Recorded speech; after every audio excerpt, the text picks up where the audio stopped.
Big Stevie Cool back again with some more content, and guess what? We've got some of that fabulous transfer news to talk about.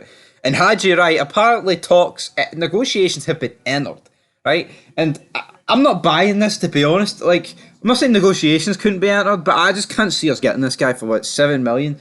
You know what? If we actually go ahead and sign a guy for 7 million, I will say fair play, because that shows that they're fucking serious about a rebuild, man.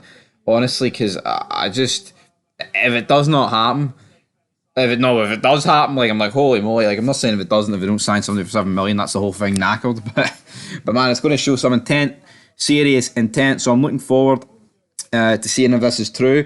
Also, Jack Butland, that I thought it could potentially get announced this week, but that could potentially be looking like next week if it is going to get done. But all these players linked, man, but nothing concrete. It's weird. It's very weird. Like, the only two that have really sounded concrete were Sterling and Doyle, and they've been announced. And also, I mean, I'll throw Butland into the fray there as well. But also, Rangers scouts draw up reports of Atlanta striker Sam Lammers amid potential transfer pursuit. Rangers scouts have reportedly drawn up reports of Atlanta striker Sam Lammers ahead of a potential move. But Rangers are set for a battle, according to Football Scotland, with Heerenveen for the services of the 26-year-old Dutch forward.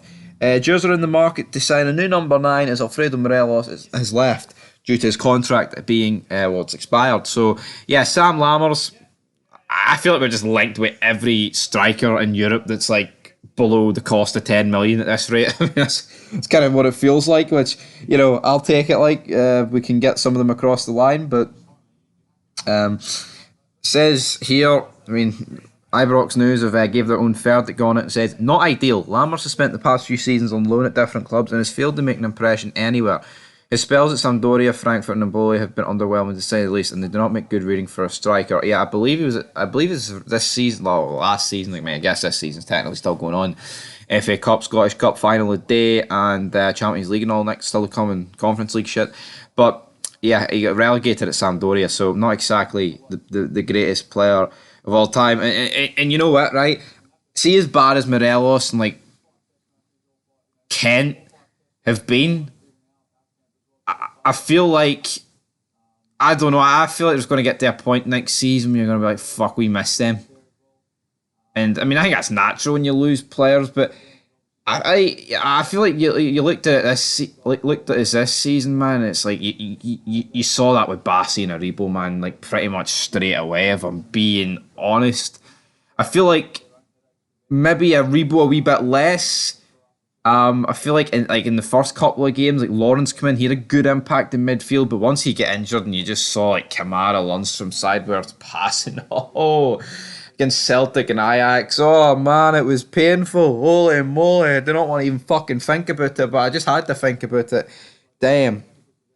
Absolutely petrifying, man. I didn't want to think about it, and I did think about it. Jesus Christ almighty. Not ideal. Also, Yanis Hadji, talk of potentially him going. I mean, I know there's been a links to loads of teams in Spain potentially wanting him, but I think Hadji's going to stay, and I want Hadji to stay. You know, he got that wee goal against Hibs, and it seems like he's back. And also, guys, we'll end with this bit of transfer news. Lyndon Dykes has failed to agree a new contract to QPR, which I don't know how long it leaves on his contract, but I'm going to assume, maybe a year. You know what? Yeah, he's entering the final year of his contract. It's weird. It will obviously be a reunion with Beale. I actually don't mind Dykes, right? But I don't mind Dykes because he gives you something different. He's not a prolific goal scorer, right? Let's be real. But he's done it in the Scottish Premiership before. He's done it for Livingston. I think Dykes would flourish in a Rangers team that actually has, like, you know, capable wingers that are able to score. And, you know, we've got goals for midfield. If we can re-sign Tillman, you get Campbell and Hadji firing on all cylinders, so you can get wingers that can actually fire. I can see a world where Dykes would be a great fit for Rangers, where he can flick balls down the players running beyond, or also for like the midfielders have shots at the edge of the box, etc. So I would go for Dykes. Personally, I do rate Dykes, but if we are bringing Dykes in to be the man to get us 25 goals a season. It's not going to happen. I'm sorry. But you know what? I'd still take him, personally. Because people talk about Cholak is a better goal scorer than Dykes, but Dykes is like what Morelos gave us the build-up play. But I feel like Dykes he has a bit more of a physical presence. Morelos obviously last season way bit more lazier, so not really worked out. But anyway, guys, Lyndon Dykes, get it over the line, Bill, because it wouldn't be that much. Year only left in his contract. Come on up home. Come on.